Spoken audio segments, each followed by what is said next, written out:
Enfermeira, tire essa mulher daqui agora. Pessoas assim só causam constrangimento no hospital, não acha? A voz do meu filho caçula ecoou fria pelo corredor da clínica. Por um momento, não acreditei no que meus ouvidos escutavam. Era inacreditável que aquele homem, de jaleco branco, fosse meu próprio filho. Ricardo, meu filho, sou eu. Estendi minha mão com cuidado, mas ele recuou um passo. Aqui é um hospital, vó. Por favor, se não é paciente, retire-se. Quando a enfermeira hesitou, ele gritou, impaciente. Eu disse para tirar essa mulher daqui. Não a deixe voltar. Todos os pacientes estão olhando. Aquelas palavras foram o bastante para minhas pernas fraquejarem. O filho que criei, sacrificando minha carne e meu sangue para que estudasse, agora tinha vergonha de mim. Senti algo se quebrar dentro do meu peito. Ao sair porta afora, o rosto do meu filho mais velho me veio à mente. Pela manhã, quando o procurei, ele fingiu estar ocupado, folheando papéis, e tirou R$ 20 da carteira, entregando-os em minha mão. Mãe, fique com isso. Mas por favor, não volte aqui vestida assim. O que os outros vão pensar de mim? Minha reputação está em jogo. Naquele momento eu não sabia. Os olhares e as palavras frias que os meus 2 filhos me lançaram naquele dia eram o início de uma tempestade que sacudiria o que restava da minha vida. Antes de começar a história, gostaria de pedir o seu like e a sua inscrição, que são gratuitos e me dão muita força. Tudo começou há exatamente uma semana. Meu falecido marido, que passou a vida inteira plantando, me deixou de herança um sítio no interior de Minas Gerais. Um pedaço de terra inútil que só me dava despesas com impostos. Até que recebi um telefonema, aquele terreno seria desapropriado para a construção de um novo centro comercial. A indenização R$ 200 bilhões. Um valor inacreditável. Era um dinheiro que eu nunca sequer imaginei possuir. A voz do outro lado da linha me felicitou, mas sozinha em casa, ao receber a notícia, não senti a menor alegria.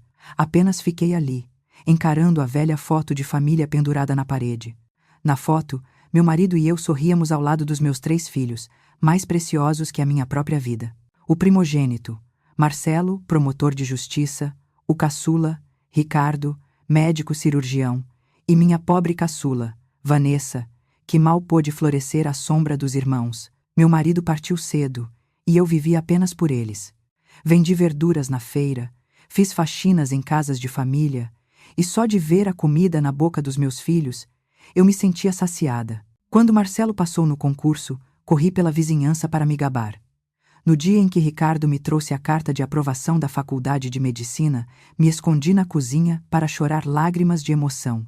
Eu acreditava que minha vida tinha sido um sucesso, que eu era a mãe mais feliz do mundo. Mas tudo não passava de uma ilusão. Com o sucesso, meus filhos se afastaram cada vez mais. As ligações, que antes eram semanais, passaram a ser mensais. E a visita nos feriados se tornou um incômodo que eles mal se davam ao trabalho de disfarçar. As noras me desprezavam abertamente. E os netos se envergonhavam da minha aparência humilde. Eu me tornei uma convidada indesejada em suas vidas de luxo, ou melhor, um passado manchado que eles não queriam mais olhar. No dia em que os R$ 200 bilhões caíram na minha conta, não preguei o olho. Com esse dinheiro, será que os meus filhos, que me ignoravam, voltariam a me dar atenção? Será que essa quantia me traria um pouco menos de solidão no futuro? De repente, um pensamento gelado me atingiu. Quem eu seria para meus filhos se não tivesse esse dinheiro? Que cara fariam se a mãe, velha, doente e sem posses, aparecesse na porta? Eu precisava descobrir. Queria saber o valor que toda a minha dedicação tinha no coração dos filhos que criei. Então, vesti a roupa mais velha e surrada que tinha. Uma roupa desbotada que comprei com meu marido na feira, agora amarelada pelo tempo. Na mão, segurava uma sacola de estopa velha que eu usava para colher ervas. Com a aparência de uma velha miserável que acabou de chegar do interior, saí de casa. O primeiro lugar foi o Ministério Público, onde meu filho mais velho, Marcelo, tinha o título de promotor. Fiquei um bom tempo parada em frente ao edifício imponente. Tudo ali me intimidava. Com dificuldade, criei coragem e entrei. Uma secretária jovem e arrogante me barrou, me medindo de cima a baixo. A senhora tem agendamento? O que deseja? Eu? Quero falar com o Dr. Marcelo. É meu filho. Ao ouvir isso, o olhar da secretária se encheu de desprezo. Ela entrou por um momento e voltou com a expressão fria. Ele está ocupado e não pode recebê-la. Diga o que precisa para mim.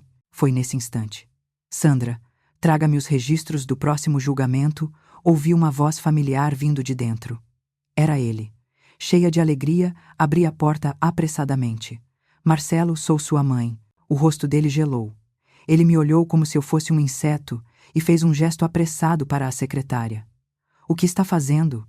Tire-a daqui agora. Mas Marcelo, sua mãe veio de ônibus desde cedo só para te ver. Falei, desesperada. Ele suspirou, recostou-se na cadeira e folheou papéis, evitando meu olhar. Pouco depois, tirou uma nota de R$ 20 amassada da carteira e a colocou na minha mão. Mãe, pegue isto, mas por favor, não venha vestida assim de novo. O que os outros vão pensar de mim? Todos estão olhando. Não havia calor em seu toque. Uma única nota de R$ 20 era o valor que meu filho atribuía a mim. Não consegui dizer uma palavra e fui praticamente arrastada para fora do escritório pela secretária. O som da porta se fechando foi como uma sentença de morte. Ainda assim, mantive a esperança. O filho mais velho sempre foi fechado e ligado às aparências. Mas o caçula, Ricardo, eu acreditava que seria diferente. Desde pequeno, era carinhoso e gostava de dormir no meu colo.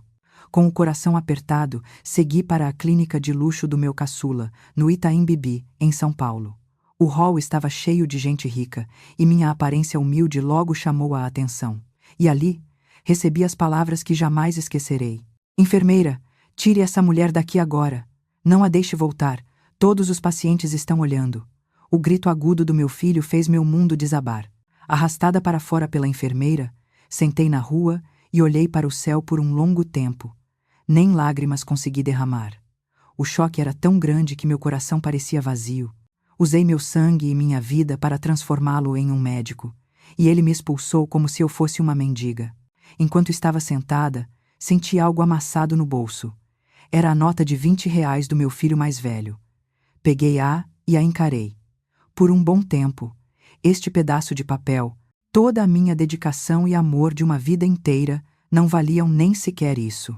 Caí na gargalhada. Ria e ria como uma louca. As pessoas me olhavam estranho, mas eu não me importava. Levantei-me. Minhas pernas fraquejaram algumas vezes, mas me forcei a ficar ereta. Não havia mais lágrimas para chorar ou dor para sentir. Em vez disso, algo frio e duro começou a crescer em meu lugar. Os dois não eram mais meus filhos. Eram monstros estranhos, disfarçados de sucesso. No ônibus de volta para casa, olhei pela janela. De repente, o rosto de uma pessoa me veio à mente. Minha caçula, Vanessa, aquela que teve que se virar em fábricas e lanchonetes enquanto eu priorizava a educação dos irmãos. Minha filha ferida, para quem eu não pude dar uma roupa decente ou uma aula particular. Onde ela estaria? O que estaria fazendo? Eu nunca fui uma mãe calorosa para ela. Os meninos sempre vieram primeiro, e o sacrifício da filha era tido como natural. Meu coração começou a bater novamente, mas era um ritmo diferente. Não era tristeza nem raiva, era o tambor frio e intenso de uma nova determinação. Eu ainda tinha aqueles 200 bilhões, e ainda tinha minha filha. Sim, era a hora de ir até minha última esperança, minha pobre filha. Desta vez, eu não falharia. Eu devolveria a humilhação e a dor que meus filhos me causaram da maneira mais implacável em seus mundos de luxo. O ônibus cortava a escuridão, seguindo em direção à minha última esperança. Encostei a testa no vidro frio. A vibração do ônibus parecia ressoar no meu peito vazio. A nota de R$ 20 que Marcelo me deu estava encharcada de suor e lágrimas no meu bolso, toda esfarrapada. 2 pregos foram cravados no meu coração com o nome de filho, um chamado reputação e outro constrangimento. Meus 2 filhos, o orgulho de toda a minha vida, tinham se tornado minha maior vergonha. A paisagem de São Paulo, vista da janela do ônibus, era estranha. A São Paulo que eu conhecia era feita de poeira de obra e ruas estreitas de feira. Agora, ela estava cheia de prédios altos e cintilantes. Em algum lugar, naqueles prédios brilhantes, meus filhos deviam estar vivendo, desfrutando de seu sucesso, em um mundo que mães como eu não podiam ousar entrar. Fechei os olhos.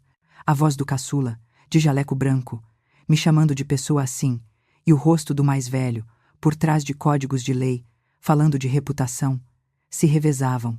Sim, para vocês, eu já estava morta. Apenas um passado que não combina com seu mundo brilhante e que deve ser apagado. Depois de rodar muito, o ônibus parou na entrada de um bairro periférico, onde o brilho de São Paulo era inexistente. Caminhei por uma subida íngreme, com muros rachados e portões enferrujados. O ar cheirava a mofo e a lixo azedo. Meu coração doía só de pensar que minha filha Vanessa subia e descia esta ladeira todos os dias. Eu fingi que não via quando minha filha, de 20 anos, se virava em fábricas e restaurantes para pagar a faculdade dos irmãos. Quando ela se casou, não lhe dei um enxoval decente, alegando falta de dinheiro. Será que o preço de todo esse sacrifício era apenas este subsolo mofado, nesta ladeira, neste bairro? Depois de muito procurar, encontrei o prédio antigo. No lugar mais baixo, no subsolo úmido, sem um raio de sol, havia uma grade de ferro com a placa enferrujada Vanessa. Meu coração afundou. Eu sabia que ela não estava bem, mas não imaginava que fosse tão ruim. Não tive coragem de bater. Espiei pela grade. O quarto escuro era visivelmente miserável. O papel de parede estava rasgado, expondo a parede cinza de cimento, e havia mofo preto, horrendo, no canto do teto. Uma mesinha e umas cobertas no canto eram tudo o que ela tinha. Naquele momento, ouvi passos pesados vindos do alto da ladeira. Olhei para cima. Uma mulher vestida com um uniforme de faxineira caminhava, arrastando-se, com dificuldade. Era minha Vanessa. O rosto dela, agora na faixa dos 40 anos, carregava os sinais de uma vida árdua. A pele queimada, o cabelo ressecado, as rugas profundas ao redor dos olhos. Não havia nada da minha filha de 20 anos que sorria na foto. Eu me escondi atrás do muro. Não queria encarar lá com aquela minha aparência humilde. Ou talvez eu estivesse com medo de confirmar a dura realidade de sua vida.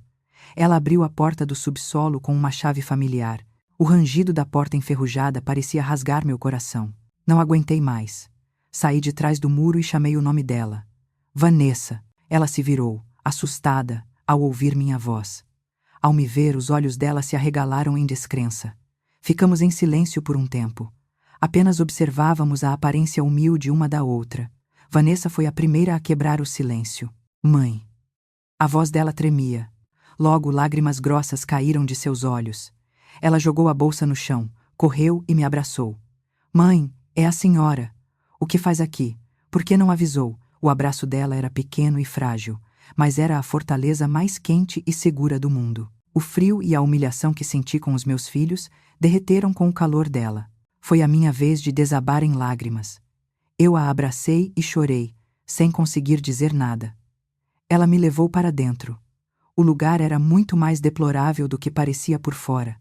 O quarto estava cheio de umidade e frio, e o cheiro forte de mofo era sufocante.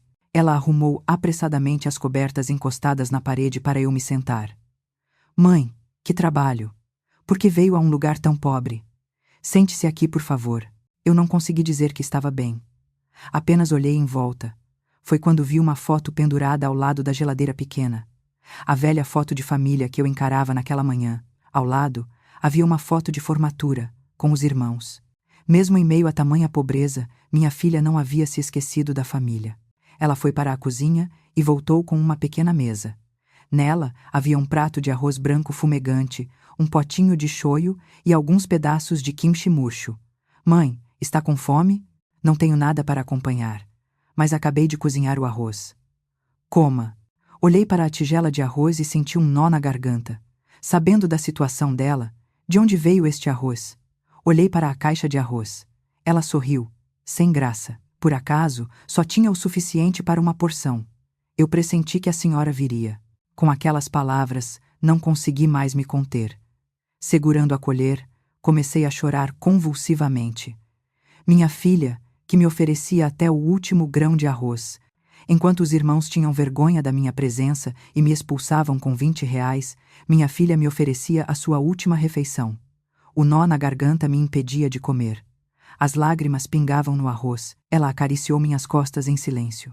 Naquela noite, dormi com minha filha no quarto apertado. Ela estava exausta do trabalho e dormiu profundamente. Fiquei um longo tempo olhando para o rosto dela, adormecido. Com cuidado, peguei a mão dela.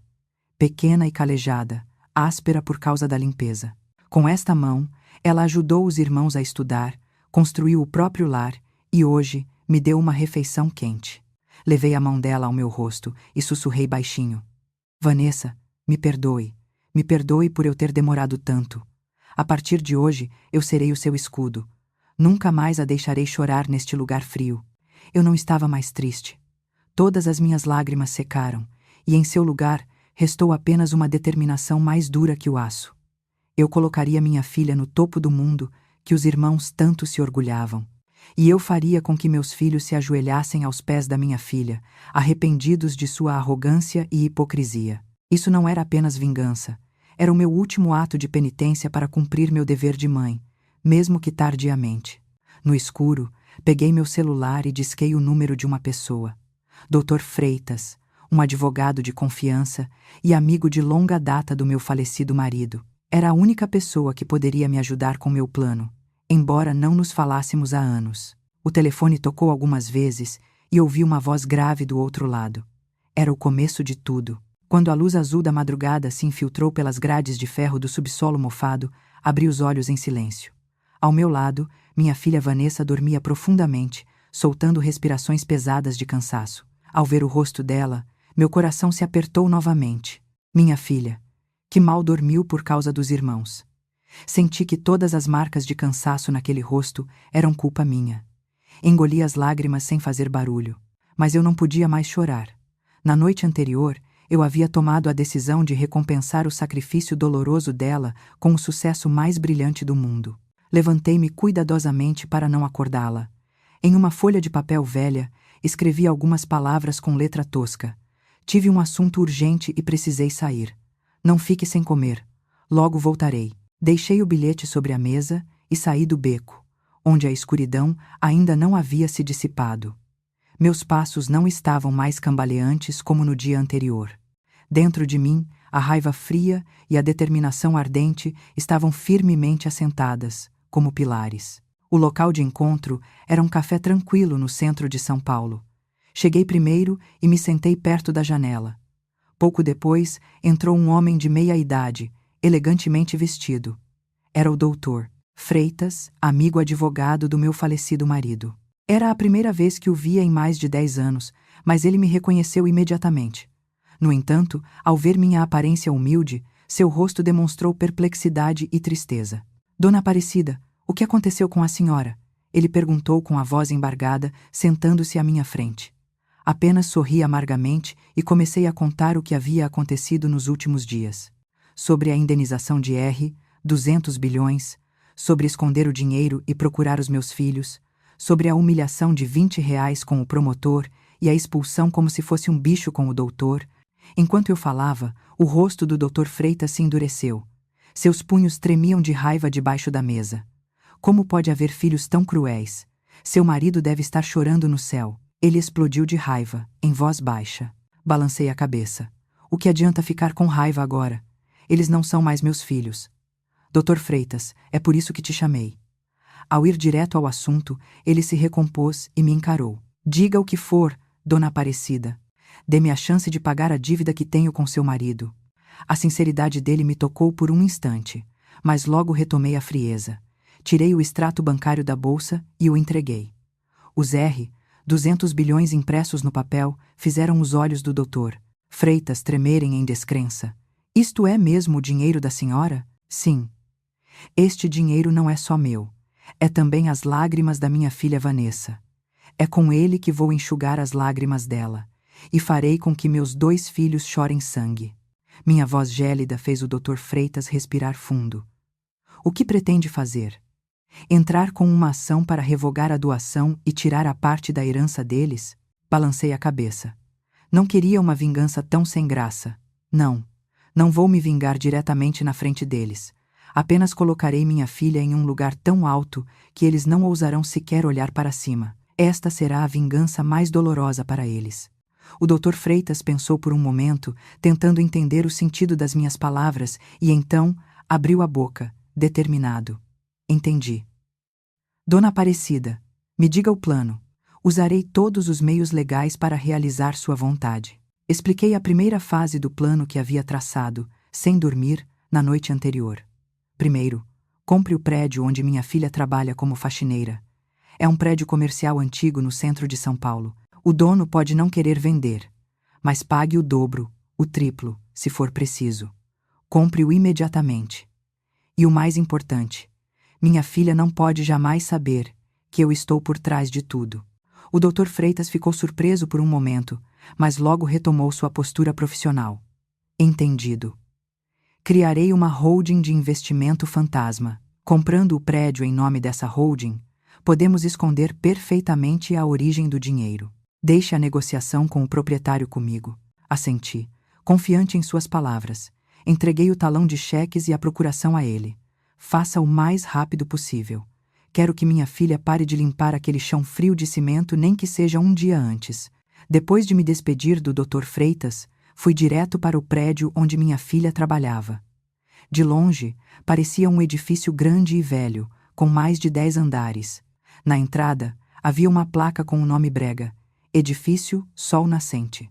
Para não esbarrar com minha filha, sentei-me em um café na calçada oposta e observei o prédio em silêncio.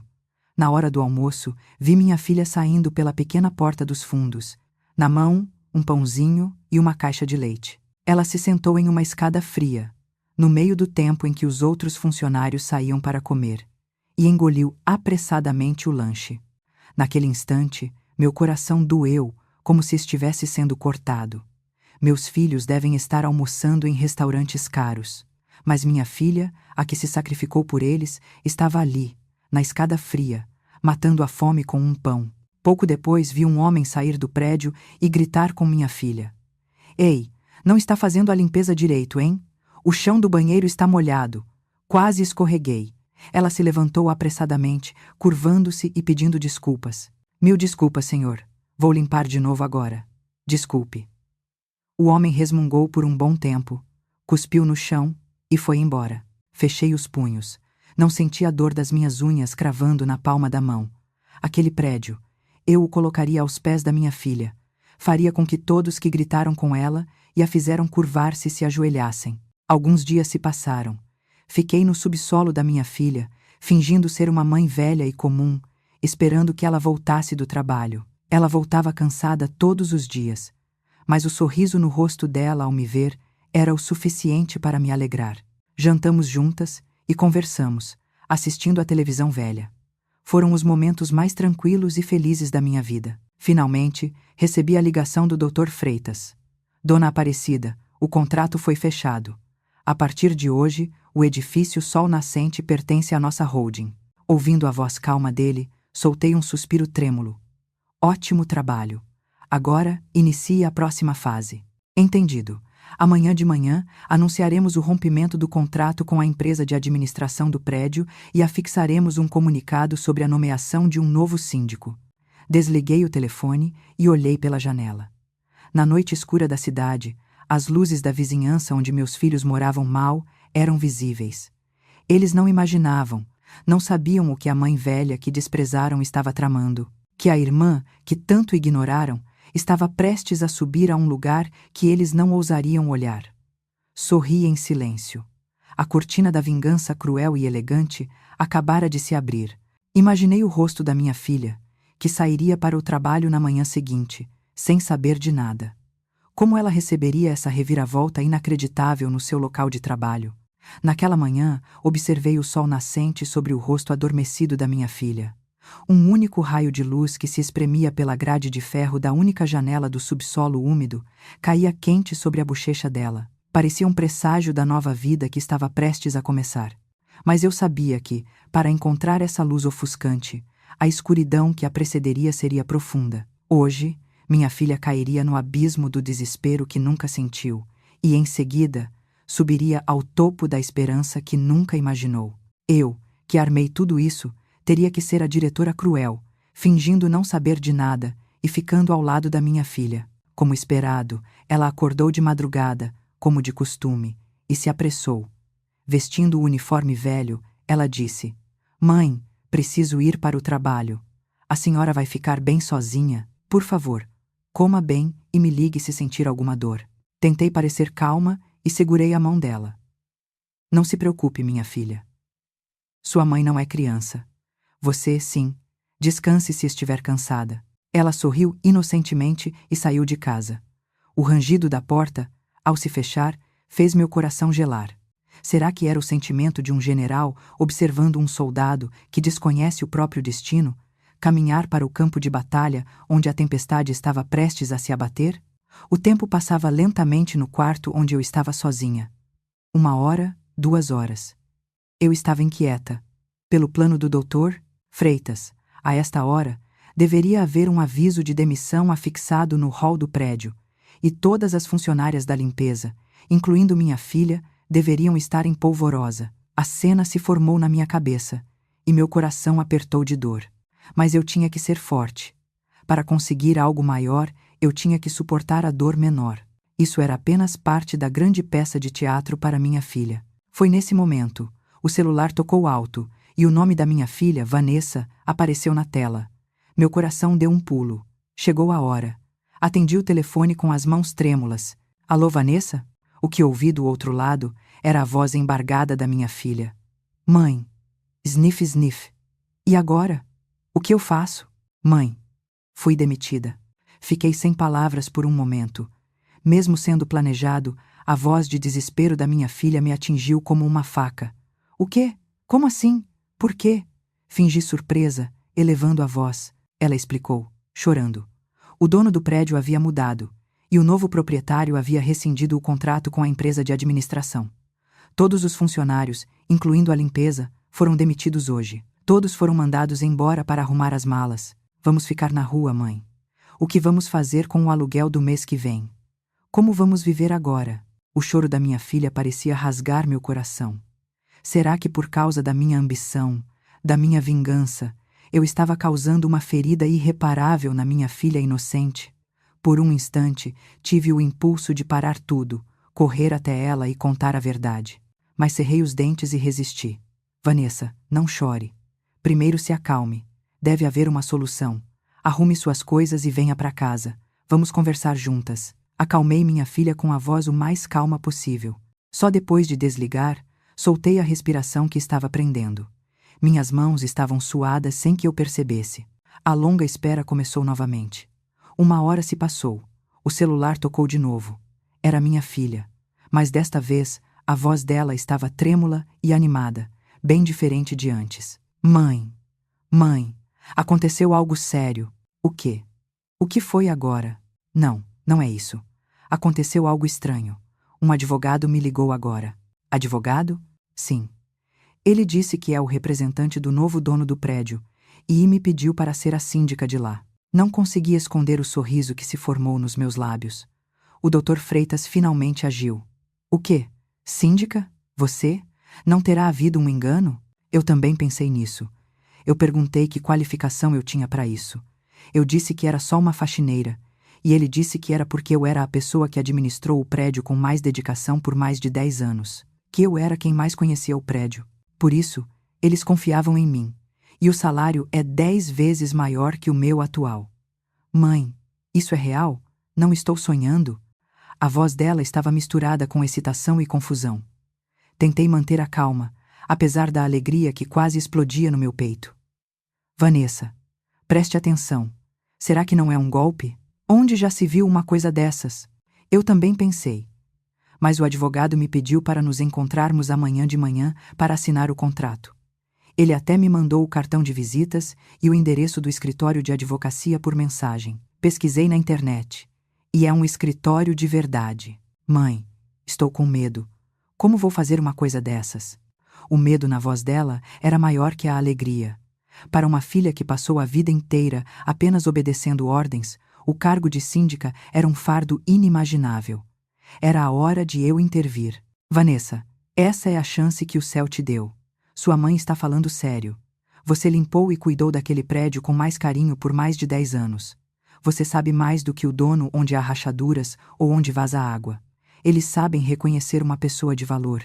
Por que não confia em si mesma? Você pode fazer. Na verdade, não há ninguém melhor que você para esse trabalho. Minhas palavras firmes a fizeram ficar em silêncio por um momento. Apenas a respiração ofegante dela era ouvida do outro lado da linha. Não tenha medo, minha filha. Você passou a vida inteira sem viver por si mesma, por causa dos seus irmãos, por causa da sua mãe inútil. Agora, viva por você. Esta é a recompensa que o céu me dá. Então não tenha medo e em frente. Sua mãe está com você. À noite, minha filha voltou para casa com o rosto ainda perplexo, mas havia uma diferença clara no olhar dela.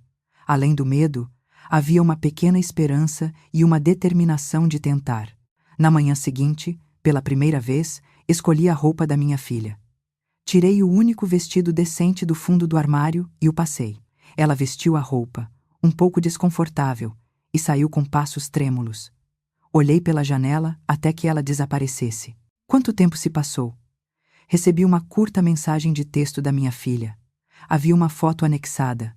Na foto, estava uma placa limpa e arrumada sobre uma mesa de escritório espaçosa. E na placa estava escrito: Síndica Vanessa Kim. Passei o dedo sobre as letras repetidamente. Lágrimas quentes caíam no display do celular. Minha filha, que passou a vida inteira segurando um esfregão sujo, agora segurava uma placa com o próprio nome. Isso não era apenas uma placa. Era a declaração de que a vida da minha filha, que foi pisoteada e ignorada, havia renascido como protagonista. Abracei a foto e chorei alto por um longo tempo.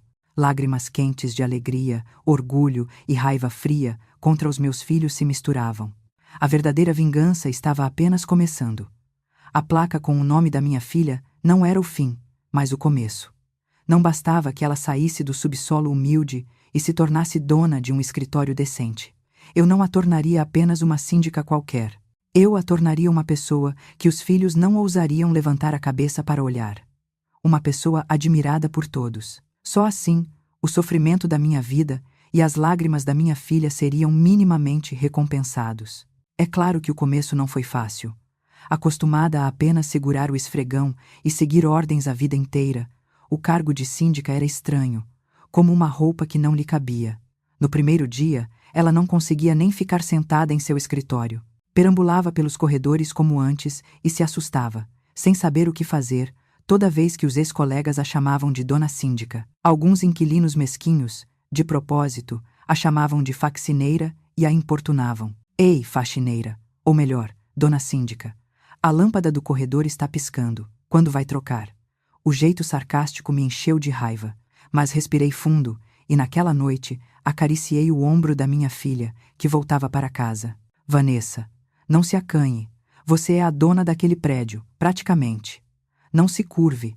Haja com dignidade, como você acha que é certo. Será que foi por causa do meu incentivo?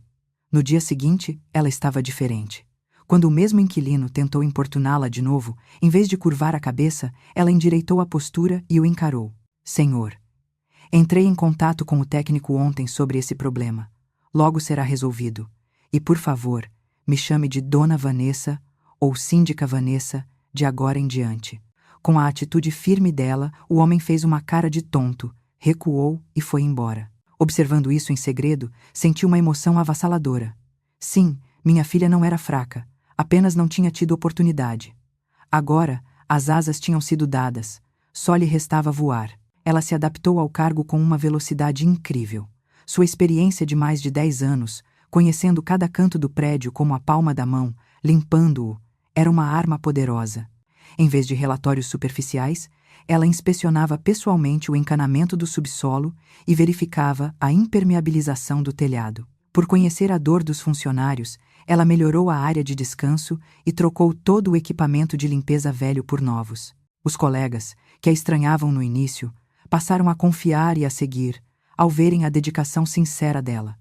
O prédio estava cada dia mais limpo e vibrante. Era hora de abrir o segundo ato. Liguei novamente para o Dr. Freitas. Dr. Freitas, acho que chegou a hora de criar a fundação. Entendido, Dona Aparecida. A senhora já decidiu o nome e a natureza da fundação? O nome será Fundação Raio de Sol. Quero ser um raio de sol para as crianças que crescem nas sombras, assim como minha filha Vanessa. E todas as atividades serão conduzidas em nome da minha filha, Vanessa Kim, a síndica. Entendi perfeitamente sua intenção, dona Aparecida.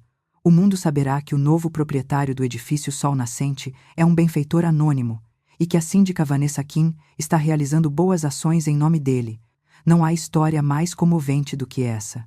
O Dr. Freitas entendeu perfeitamente o meu propósito. Alguns dias depois, toda a papelada foi concluída rapidamente. Separei metade da minha fortuna para ser o fundo da Fundação Raio de Sol. O primeiro projeto da fundação foi conceder bolsas de estudo aos filhos de famílias de baixa renda da vizinhança, especialmente os digares ou pequenos comerciantes. O Dr. Freitas chamou discretamente alguns repórteres de jornais locais. Não foi um evento grandioso, apenas um pequeno palco montado no hall do prédio com algumas crianças bolsistas e seus pais. O evento começou e o mestre de cerimônias anunciou o próximo passo. Em seguida, teremos as palavras da síndica Vanessa Kim, que preside todas as atividades da Fundação Raio de Sol. O rosto da minha filha, que estava na plateia, ficou branco. Ela não esperava por isso. O Dr. Freitas havia apenas pedido, alguns dias antes, que ela entregasse os certificados de bolsa de estudos. Ela não imaginava que teria que fazer um discurso. Ela olhou para mim, atordoada, mas apenas sorri e acenei com a cabeça. Era um incentivo silencioso. Você consegue, minha filha. Relutantemente, ela subiu ao palco com passos trêmulos. Parada em frente ao microfone, ela não conseguiu dizer nada por um tempo. Mas, determinada, abriu a boca com a voz hesitante. Eu não sou digna de estar neste lugar. Há apenas um mês, eu estava aqui, vestindo o mesmo uniforme de vocês e limpando o chão. A confissão sincera dela fez o hall ficar em silêncio. Por isso, eu sei um pouco como é o sentimento das crianças que precisam desistir dos estudos por falta de dinheiro. Sei também como é o sentimento das crianças que se envergonham de ter pais que trabalham honestamente. Esta bolsa de estudos não está sendo dada por mim. É o calor de uma pessoa desconhecida que, por meio de mim, está enviando um raio de sol para vocês. Espero que, com este raio de sol, nossos filhos não percam seus sonhos e cresçam fortes. O discurso dela foi imperfeito, mas era mais sincero do que qualquer oratória. Ouviu-se o som de soluços, e os repórteres apertavam o obturador sem parar. Escondida no meio da multidão, enxuguei as lágrimas que escorriam incessantemente. Por que demorei tanto para reconhecer uma filha tão carinhosa e de bom coração? Arrependi-me dos anos em que estive cega, priorizando os filhos, e não reconheci o verdadeiro tesouro ao meu lado. No dia seguinte aconteceu um milagre. A pequena matéria no jornal local se espalhou como fogo pela internet. Exclusivo. Faxineira por 10 anos, vira síndica e anjo da caridade. O conteúdo da matéria era dramático. Uma faxineira que trabalhou honestamente por 10 anos foi notada pelo proprietário e promovida a síndica de forma inesperada. E agora, ela estava liderando uma fundação para ajudar pessoas em situação parecida. A história foi suficiente para tocar os corações das pessoas. Milhares de comentários começaram a surgir. Isso é real? Mais emocionante que filme. Dona Vanessa, meu respeito. Quem é esse dono? Que pessoa incrível. Estou chorando, existe gente assim no mundo ainda.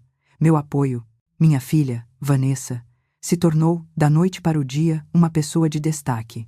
Pedidos de entrevista de emissoras de televisão e jornais vieram em cascata, mas o Dr. Freitas recusou educadamente, dizendo que ainda não era a hora.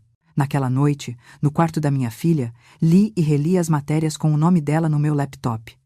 Toda vez que via os comentários cheios de elogios e apoio, algo fervia dentro do meu peito. Era a satisfação, a reputação e a fama que meus filhos tanto queriam proteger, eu estava criando para minha filha agora. Um castelo de honra, muito mais sólido e bonito do que o castelo de vaidade que eles construíram com dinheiro e poder. Sorri friamente e peguei meu celular. Entrei, um por um, nos perfis dos meus filhos no Instagram. Eles continuavam postando fotos jogando golfe e bebendo vinho caro, ostentando o sucesso. Sussurrei baixinho. Aproveitem enquanto podem. A irmã que vocês tanto humilharam está sendo o centro das atenções de todo o mundo. É apenas uma questão de tempo até essa notícia chegar aos seus ouvidos. Que cara vocês farão? Esperarei em paz pelo momento em que o rosto arrogante de vocês se contorcer em inveja e choque. O verdadeiro teatro está apenas começando. Querido, Você viu o que a sua irmã fez? Está um alvoroço na internet. A voz aguda da minha nora mais velha quebrou o silêncio do jantar. Marcelo, o filho mais velho, que estava deitado no sofá assistindo à TV, respondeu distraidamente. Minha irmã, Vanessa? O que ela aprontou agora? Aprontou? Aprontou um sucesso. Olha isso. A nora estendeu o celular, que mostrava a manchete provocativa. Faccineira por 10 anos vira síndica e anjo da caridade. Marcelo leu a matéria com a cara de tédio, mas seus olhos se arregalaram, e ele se levantou do sofá. O quê? O que é isso? Vanessa Kim? Síndica do edifício Sol Nascente? Que bobagem é essa? Com o grito dele, a nora retrucou, sarcástica. É o que eu quero saber. Como pode uma moça que passou a vida toda limpando subsolos virar síndica da noite para o dia e ainda administrar uma fundação? Você não está dando dinheiro para ela secretamente, está? Eu? Fiquei louco? De onde eu tiraria esse dinheiro? E por que eu faria isso por ela? Marcelo gritou, mas o rosto dele estava cheio de confusão. A irmã que sempre viveu como uma sombra, uma pessoa que ele queria apagar da sua vida luxuosa, assim como a mãe humilde. Essa irmã estava, de repente, no centro das atenções do mundo, e ainda por cima, obtendo uma honra e fama mais plausível do que a dele. Era um sentimento que ia além do incômodo. Era uma humilhação. Na mesma hora, o mesmo alvoroço acontecia na casa do filho caçula, Ricardo. Amor, essa é a Vanessa? Todos os meus clientes só falam disso. Disseram que ela virou dona de prédio de repente. A nora mais nova, jovem e exuberante, falou. Ricardo bufou. Dona de prédio. O quê? Você nem leu direito. Ela é síndica, uma assalariada, né? Deve ter ganhado na loteria por sorte. Mas sua voz carregava um ciúme e uma impaciência que ele mesmo não notava.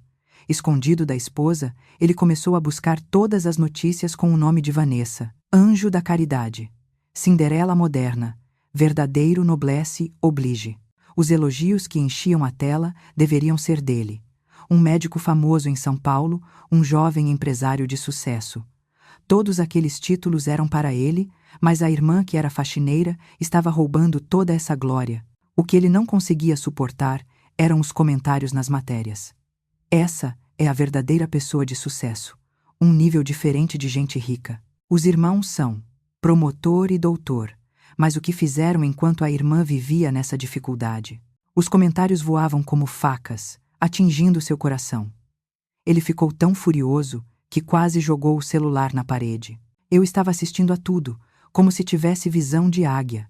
O detetive particular, contratado através do Dr. Freitas, me reportava diariamente cada movimento deles, vasculhando até mesmo o lixo. As brigas com as noras, os cigarros fumados em nervosismo, as janelas apagadas dos apartamentos até tarde da noite. Eu ouvia o relatório, segurando uma xícara de chá gelado, e sorria em silêncio. Sim, agora está ficando divertido. Essa confusão, esse ciúme, essa humilhação que vocês estão sentindo, não é nem a ponta do iceberg comparada à dor que vocês me causaram. Como se tivessem combinado, meus filhos começaram a ligar para Vanessa no dia seguinte. Mas o Dr. Freitas já havia tomado providências. O número pessoal dela havia sido trocado, e o telefone oficial do escritório da síndica era atendido pela secretária recém-contratada, que filtrava todos os assuntos. Sim, escritório da síndica Vanessa, no edifício Sol Nascente. Eu, por favor, me passe a síndica Vanessa. Sou o irmão dela. A síndica está em reunião externa no momento. Deseja deixar algum recado? O quê? Eu sou o irmão dela. É urgente. Todos os assuntos são recebidos pelo mesmo procedimento, senhor. A resposta fria, como a de uma máquina, enfureceu meus filhos. O título de promotor, o cartão de doutor, nada disso funcionava. Eles não podiam mais entrar em contato com Vanessa à vontade. Pela primeira vez, eles experimentaram a impotência de sua posição social, tão valorizada, sendo barrada na porta da irmã. Depois de dias sem contato, a impaciência dos filhos aumentou. Finalmente, ligaram um para o outro. Era a primeira ligação em anos. Você viu a matéria da Vanessa? A pergunta brusca de Marcelo fez Ricardo responder, irritado. Vi. É por isso que estou surtando. Aquela pirralha nem atende o telefone. Não é estranho? Que dinheiro ela tem para criar uma fundação? E quem é o louco que coloca uma faxineira como síndica? Com certeza tem alguém por trás disso. Também pensei nisso. Será que não é a mãe? O mais velho ficou em silêncio por um momento. A mãe? Que dinheiro ela tem? Quando ela me procurou, dias atrás, estava parecendo uma mendiga. Eu dei R$ 20 para ela ir embora. Ela me procurou também. Eu a expulsei do hospital pela enfermeira, porque ela estava fazendo tumulto. Os 2 filhos falavam do que haviam feito à mãe sem o menor constrangimento. Eu, que estava ouvindo toda a conversa gravada, treme, não de raiva, mas de um profundo vazio. Será que eram meus filhos? Seriam demônios disfarçados de humanos? Mas logo eles chegaram a outra conclusão. Não deve ser a mãe. Então, aquela Vanessa deve ter arranjado um velho rico, né? Não há outra explicação. É por isso que ela está tão arrogante, nem atende à ligação dos irmãos. Que ingratidão! Em suas imaginações, transformaram Vanessa em uma mulher sem escrúpulos, que desprezava a família por estar com um homem rico. Só assim, o ciúme e a impotência deles podiam ser justificados. Ouvindo a conversa repugnante, senti uma paz em meu coração. Não havia mais pena ou expectativa por eles. Restava apenas o julgamento implacável. Os filhos acabaram decidindo ir diretamente ao edifício Sol Nascente. Não era para parabenizar o sucesso da irmã. Era para perguntar a origem do dinheiro e exigir a parte que lhes cabia. Vamos lá e resolvemos isso de uma vez. Ela viveu às nossas custas. Agora que tem dinheiro, vai ignorar os irmãos? Metade dessa fortuna é nossa. Eles estavam cegos pela ganância, esquecidos da enorme dívida que tinham com Vanessa. O detetive me informou sobre o plano deles, e eu mandei uma mensagem silenciosamente para o Dr. Freitas. Os cães de caça finalmente se moveram. É hora de armar a armadilha. A resposta dele veio imediatamente. Não se preocupe, dona Aparecida. Preparei a armadilha mais espetacular e sem saída. Olhei pela janela. Em alguns dias, aqueles cães de caça arrogantes cairiam na armadilha por conta própria. E ali, eles perceberiam o quão estúpidos e vis eram. Só essa imaginação me deu um arrepio delicioso. O Teatro da Vingança estava caminhando para o clímax. Era um dia chuvoso de outono. Eu estava sentada no sofá da minha sala de estar quente, observando o edifício Sol Nascente pela janela. Não mais no subsolo mofado, mas em um flat luxuoso no último andar, com vista para o prédio. Este era o meu novo quartel-general, providenciado pelo Dr. Freitas. Minha filha Vanessa ainda estava morando no subsolo, sem saber de nada. Mas eu estava dirigindo toda a situação daqui, preparando o ato final da vingança. E hoje, eu havia recebido o relatório de que os 2 cães de caça estavam vindo em direção à armadilha. Como esperado, logo depois, 2 carros importados e reluzentes pararam em frente ao prédio. Meus 2 filhos, Marcelo e Ricardo, desceram, muito bem vestidos. Entraram no hall com a arrogância de generais vitoriosos. Mas a confiança deles parou ali. Os seguranças, em uniformes impecáveis, barraram a passagem. Com licença, qual o motivo da visita? O senhor tem hora marcada? Marcelo, o mais velho, franziu a testa. Eu sou o irmão da síndica Vanessa Kim. Saia da frente. Mas o segurança não se moveu. Lamento, mas não podemos permitir a entrada sem hora marcada. É uma regra da síndica. O quê? Regra? Você sabe quem eu sou? Sou o promotor de justiça Marcelo Kim. Ele gritou, mostrando sua identidade.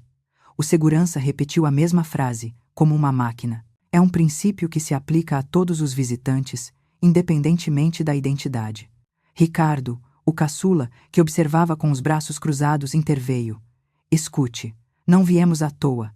Viemos em nome da proprietária do prédio. Viemos supervisionar se a nossa irmã está fazendo o trabalho direito.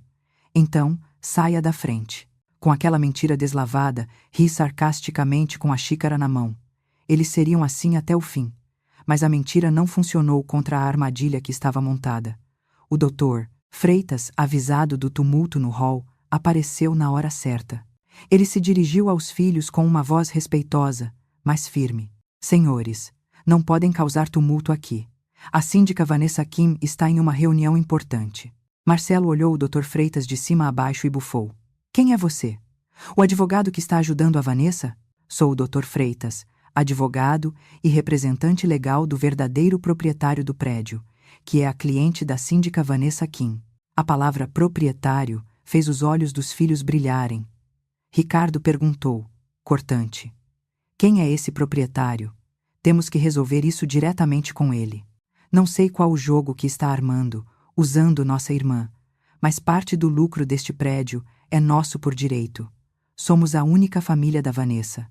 Com aquela ganância explícita, um sorriso frio surgiu no rosto do Dr. Freitas. Direito? Claro. Deixarei que os senhores confirmem se têm esse direito. Por favor, me sigam. O Dr. Freitas os conduziu a uma pequena sala de reuniões ao lado do hall. Os filhos o seguiram, triunfantes. Deviam estar pensando que, finalmente, revelariam a identidade do proprietário e garantiriam a parte deles. Eu observava a situação dentro da sala em tempo real, pela tela grande na minha sala. O Dr. Freitas colocou um envelope e um pequeno gravador sobre a mesa. Sabem o que é isso, senhores? Marcelo falou, arrogante. É só abrir para saber. É o contrato de participação no prédio. Em vez de responder, o Dr. Freitas apertou o botão play no gravador. Vozes familiares ecoaram na sala. Mãe, fique com isso. Mas por favor, não volte aqui vestida assim. O que os outros vão pensar de mim? Minha reputação está em jogo? Enfermeira, tire logo esta mulher daqui. Não a deixe entrar de novo. Todos os pacientes estão olhando. Que dinheiro a mãe tem? Quando ela me procurou, dias atrás, estava parecendo uma mendiga. Aquela Vanessa deve ter arranjado um velho rico, né? Não há outra explicação. Ao ouvir as próprias vozes, os rostos dos filhos ficaram cinzentos instantaneamente. Marcelo se levantou, gritando: O que é isso? Você gravou ilegalmente. Desligue agora. Mas o Dr. Freitas ignorou. Abriu o envelope. Tirou algumas fotos e uma pilha de papéis e as espalhou pela mesa. Gravação ilegal? O senhor promotor conhece bem a lei, mas o que me diz sobre isso? Sobre a mesa, havia fotos minhas sendo expulsa da casa e do hospital dos meus filhos, vestida como mendiga. E ao lado, o extrato da indenização de R. 200 bilhões, o registro da Fundação Raio de Sol e a escritura do edifício Sol Nascente. Em todos os documentos, o nome da proprietária e da presidente estava claramente impresso. Aparecida da Silva. O ar na sala congelou. Os filhos olhavam para os papéis e as fotos como se tivessem visto um fantasma. Todas as peças que estavam soltas em suas mentes se encaixavam em um quadro horrível. A visita repentina da mãe, o sucesso milagroso da irmã e os R. 200 bilhões. Será que Ricardo gaguejou? Em descrença. O Dr. Freitas deu a cartada final, com a voz fria. Agora os senhores entendem? A mãe de vocês, que foi esnobada e humilhada com uma nota de R$ 20, é a proprietária de tudo isso. E a irmã, Vanessa Kim, que os senhores tanto desprezaram, é a única herdeira de toda a fortuna dela. Podemos continuar falando sobre direito agora? Com aquelas palavras, o mundo dos dois filhos desmoronou. Marcelo caiu na cadeira, sem forças nas pernas. Ricardo murmurava, como um louco. Não pode ser, não pode ser. Eles perceberam que o bilhete de loteria que haviam chutado não era um bilhete qualquer, mas o prêmio astronômico que duraria a vida inteira. Saíram do prédio enlouquecidos e correram para o subsolo de Vanessa, onde pensavam que eu estava. Mas o lugar estava vazio. Bateram na porta velha com força, gritando meu nome e o de Vanessa. Mãe, desculpe! Mãe, por favor, abra a porta! Vanessa, irmã, eu sinto muito. Por favor, convença a mãe a nos encontrar. Os gritos de desespero ecoaram inutilmente pelo beco vazio. Os vizinhos se aglomeraram e cochichavam, mas eles não se importaram. Ficaram ali, chorando por um longo tempo. A reputação do promotor, a dignidade do doutor, tudo foi jogado fora. Eram apenas perdedores que haviam perdido tudo. Eu observei na tela grande o colapso dramático dos meus filhos em frente ao subsolo. Nenhuma lágrima caiu. Meu coração estava congelado há muito tempo, transformado em uma geleira inabalável. O arrependimento tardio não adiantava nada. O leite já havia sido derramado. Peguei o celular e liguei para Vanessa. Vanessa, sou eu. Mãe, onde a senhora está? A vizinha me ligou e disse que meus irmãos vieram fazer um escândalo. O que aconteceu? A voz da minha filha estava cheia de preocupação. Falei calmamente. Não se preocupe, não é nada. Apenas alguns insetos causando tumulto. Vanessa, Teremos um evento importante amanhã à noite. A cerimônia de posse da presidente da fundação. Você saberá de tudo lá. Então, venha para mim com a roupa mais bonita do mundo. Desliguei e fui para o armário. Peguei o vestido mais elegante e suntuoso. Amanhã seria o último ato dessa peça longa e cruel. E eu, junto com minha filha, seríamos as protagonistas mais brilhantes daquele palco. Seria o pior pesadelo dos meus filhos e o começo de uma nova vida para mim e minha filha. O salão de festas do hotel, onde seria a cerimônia de posse da Fundação Raio de Sol, estava lotado de repórteres e personalidades. Era o dia em que a identidade do benfeitor anônimo que agitou o país seria revelada. Todos especulavam sobre quem seria a figura ilustre por trás de tanta generosidade. Mas ninguém imaginava que a protagonista seria a mãe velha que, dias atrás, andava vestida com roupas esfarrapadas. Eu estava em frente ao espelho, no camarim. Um taior preto, elegante e de tecido fino. Cabelos bem penteados, um colar de pérolas discreto. A pessoa no espelho não era mais a Aparecida que eu conhecia. A postura, que esteve curvada a vida toda pelos filhos, estava ereta, e o rosto, antes sombreado pela tristeza e mágoa, ostentava uma dignidade calma e fria. Neste momento, a porta se abriu, e minha filha Vanessa entrou. Usando um vestido de noite elegante pela primeira vez na vida, maquiada por um profissional, ela estava deslumbrante, mas o rosto dela ainda estava cheio de confusão e incerteza. Mãe, como tudo isso aconteceu? A senhora era a presidente da fundação, e todo esse dinheiro é da senhora? Por que não me contou? Aproximei-me dela e segurei suas mãos, que estavam frias. Me perdoe, Vanessa. Eu não queria te enganar. Mas pense nisso como o último orgulho de sua mãe. Eu não queria que você me visse humilhada, antes de consertar tudo isso. Lágrimas encheram os olhos dela. Então, os meus irmãos. É tudo verdade o que eles fizeram com a senhora? Em vez de responder, apenas assenti com a cabeça. Naquele instante, lágrimas quentes, misturadas com raiva e tristeza, escorreram dos olhos dela. Ela me abraçou e soluçou por um bom tempo. Acariciei suas costas em silêncio. Minha vingança não era mais só minha. A voz do mestre de cerimônias anunciou o início do evento. Enxuguei as lágrimas dela e falei: Não chore mais, minha filha.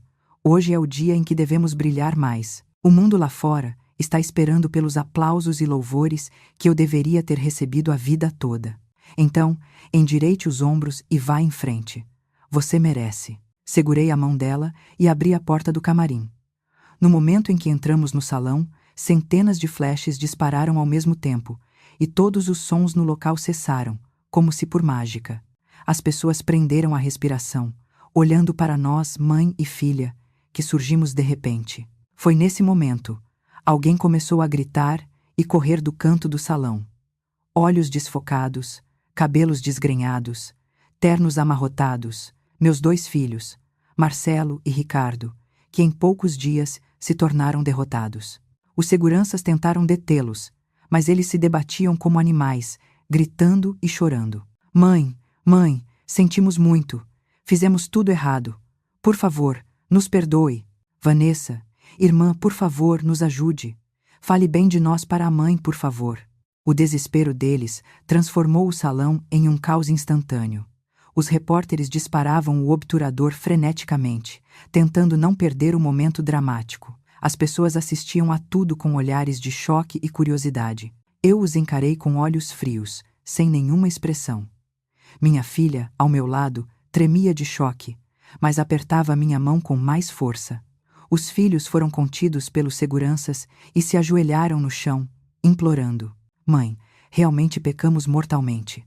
Não é pelo seu dinheiro. Queremos pedir perdão de verdade. É a herança que o pai nos deixou. Somos seus filhos. A senhora não pode nos abandonar assim. No final, o que os movia era o dinheiro. Não senti a menor compaixão por suas lágrimas hipócritas. Como eu não me movi, o Dr. Freitas avançou. Ele parou na frente dos filhos e estendeu um documento. Friamente. Este é o último aviso da Soiara. Aparecida da Silva para os senhores. Era a decisão de concessão da liminar de proibição de aproximação, com o carimbo claro do tribunal. Por ordem judicial, os senhores estão proibidos de se aproximar da senhora. Aparecida da Silva e da síndica Vanessa Kim, em um raio de 100 metros, e de fazer qualquer tipo de contato por telefone ou mensagem. O descumprimento resultará em punição legal imediata. A última esperança desapareceu do rosto dos filhos ao receberem a decisão. Era a sentença legal e a declaração de rompimento total vinda da mãe. Eles caíram de joelhos no chão, chorando como loucos, em total desespero. Não olhei mais para eles.